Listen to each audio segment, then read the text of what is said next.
black Gatsby, man. Jamie Foxx laughing off his party days with Diddy, poking fun in his Netflix comedy special, Jamie Foxx What Had Happened Was, which is streaming now. The actor and comedian breaking his silence about his road to recovery after his near-fatal stroke last year spawned conspiracy. A 20-year friendship unraveled in a moment. What did Jamie Foxx reveal that left seeing Diddy Combs stunned and struggling to respond? Hollywood has rarely seen a falling out of this magnitude. Once Foxx and Combs were an inseparable pair at exclusive gatherings reserved for the industry's elite, nights filled with promise, celebration, and unspoken understandings. But in a stark federal courtroom, far from the lights, music, and glamour, Jamie Foxx took the witness stand in a plain gray suit, bringing with him the one thing Diddy feared most, the truth. Well, I know he poisoned Jamie Foxx. And Jamie Foxx reported him to the FBI because of it. I know that's a fact. No longer the dazzling Jamie Foxx known for his glamorous roles, no longer the trusted friend. Today, he stands as the one unraveling carefully built illusions. His testimony carries the potential to alter the course of seeing Diddy Combs' future, possibly ending any chance of reclaiming his former life. What did Jamie witness during those extravagant nights of celebration? What compelled him to speak out against the man who once played a guiding role in his rise to fame? And perhaps most importantly, could Jamie be the key figure in exposing a powerful legacy built over 2 decades? This isn't a movie. This is real life. And what's about to unfold are revelations that have remained hidden for years. Truths that Hollywood has worked hard to keep in the shadows. I know some will brand me a traitor, but staying silent would make me complicit. For 2 decades, I turned a blind eye, deaf ear, and feigned ignorance because I too reap the rewards of that corrupt system. But today, I choose to tell you. At this point, Jamie Foxx paused, taking a deep breath. His gaze swept across the courtroom before locking onto Diddy. Even now, Diddy stared back, his narrowed eyes filled with intense focus, as if trying to challenge Jamie despite the witness stand between them.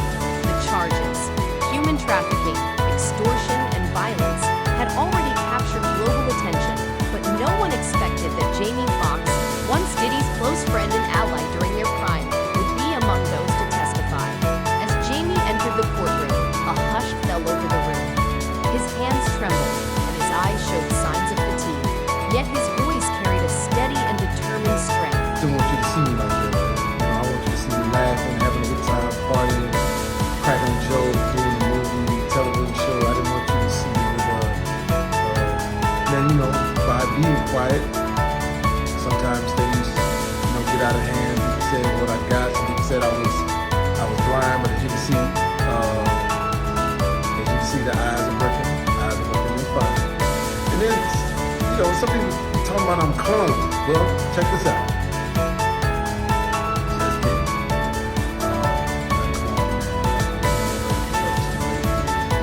That statement landed like a stone cast into a still lake, sending waves of shock.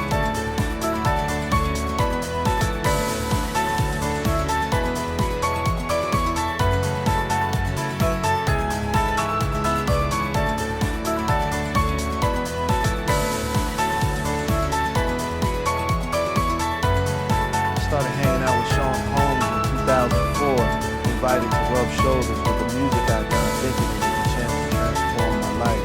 But I was wrong. What I saw and went through, it was a nightmare.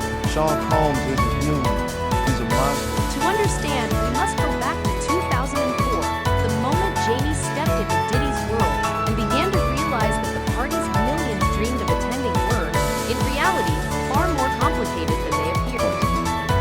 I said, like, for what? I mean, what are you saying?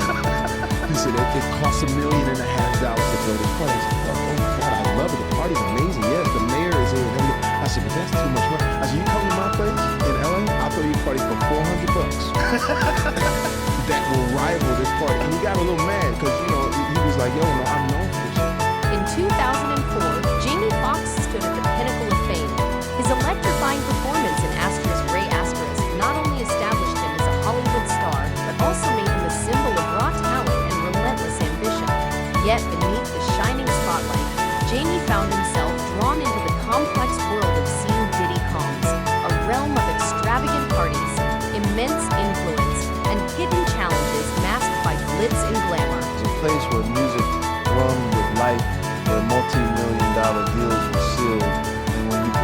shoulders with the most influential titans in the entertainment world. Today, in this historic courtroom, Jamie Foxx steps forward carrying the weight of emotional scars and armed with compelling evidence to reveal the true side of Diddy, not just a music mogul, but a figure whose actions have deeply affected many lives, including his own. Jamie Foxx was a prominent guest at Diddy's infamous White Party and freak-off extravaganzas, events known for their mix of glamour and intensity. I was in that tunnel. It was hot in that tunnel. Am I going to the wrong places? Because I looked at the end of the tunnel and I thought I saw the devil like, come on. Jamie's voice trembled as he testified in court, his memories raw and vivid. Being invited by Diddy was the ultimate dream for anyone, a golden ticket into Hollywood's elite inner circle. Back then, Jamie felt a surge of pride, as if he had reached the very peak of his career. But within just 6 months, that dream took a dark turn. At one of Diddy's well-known freak-off parties, held on the second floor of his sprawling mansion, Jamie and Cassie Ventura, Diddy's girlfriend at the time, were led into a private secret room. Forced her to be with others, even me. I refused, but Cassie's eyes, they were pleading and begging me to save her. I'll never forget that. We thought it would be the fatal blow. Gone were the glittering lights and polished laughter of the elite. In their place loomed a somber darkness, troubling behaviors, intense pressure, and a sense of control that overwhelmed those present. I saw Cassie being hurt by Diddy. Jamie choked out, his voice thick with emotion. You're a fool, Jamie, and you went across as we pays the price. A wave of discomfort washed over Jamie as he tried to blend in, but each party pulled him deeper into the darker side of the entertainment world. The breaking point came when he witnessed Diddy repeatedly mistreating Cassie, using intimidation to maintain control. Unable to bear it any longer, Jamie confronted Diddy with a firm and determined voice. "I'm done with this. This isn't my world." Diddy, with a cold smirk, responded, "You think you can just walk away like that? You'll regret it." Jamie dismissed the threat as empty words. He couldn't have been more mistaken. By late 2004, a shadow fell over Jamie Foxx's life when his grandmother, Esther Marie Thalley, the woman who raised him, who gave him the courage to pursue his dreams and the strength to face challenges, passed away suddenly. Speaking about her in the New York courtroom, Jamie's voice cracked and his eyes welled with tears. "She was everything to me. She was my life, the one who shaped who I am." In the depths of his grief, Jamie sought comfort from Diddy, someone he once trusted. But during a difficult encounter, Diddy let out a harsh laugh and callously said, "You think your grandmother died of natural causes? You thought you could just walk away from me that easily." In that moment, Jamie froze as his world seemed to collapse. Consumed by anger, he confronted Diddy, landing a strong blow to his face, shouting, "My grandmother was innocent. Why would you say that?" Diddy only sneered in response. I thought I was meticulous. I encrypted every file, backed up all my evidence to the cloud, and used cutting-edge surveillance gear. I was convinced I was one step ahead of him, but I was wrong. He knew everything. Those words burned deeply into Jamie's mind, revealing Diddy not just as a powerful figure, but as someone willing to silence anyone who stood against him. This moment marked a turning point in Jamie's life. He realized he could no longer ignore what was happening. Alongside Cassie, who endured constant hardship, Jamie began a courageous mission, gathering evidence in secret. Every piece of documentation, every recorded conversation, and every painful memory from those troubling freak-off parties became a tool in their fight. Jamie understood the risks.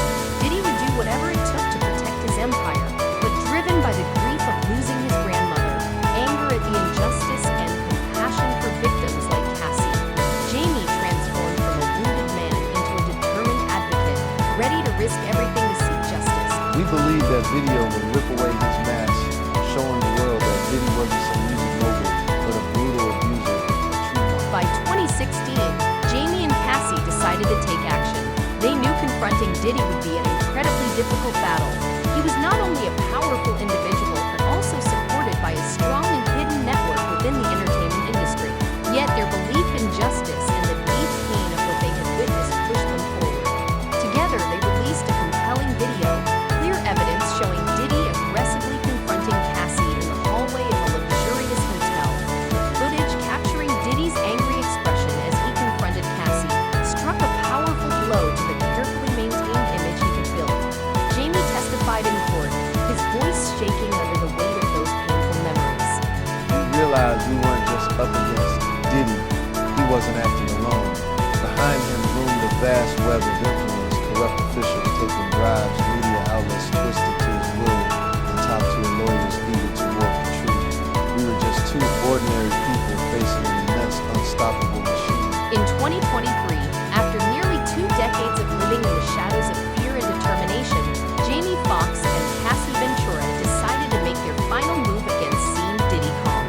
They could spend years carefully gathering evidence, every document, every hidden recording, and every painful memory of Diddy's wrongdoings, from aggressive confrontations to human trafficking and money laundering through sham charities.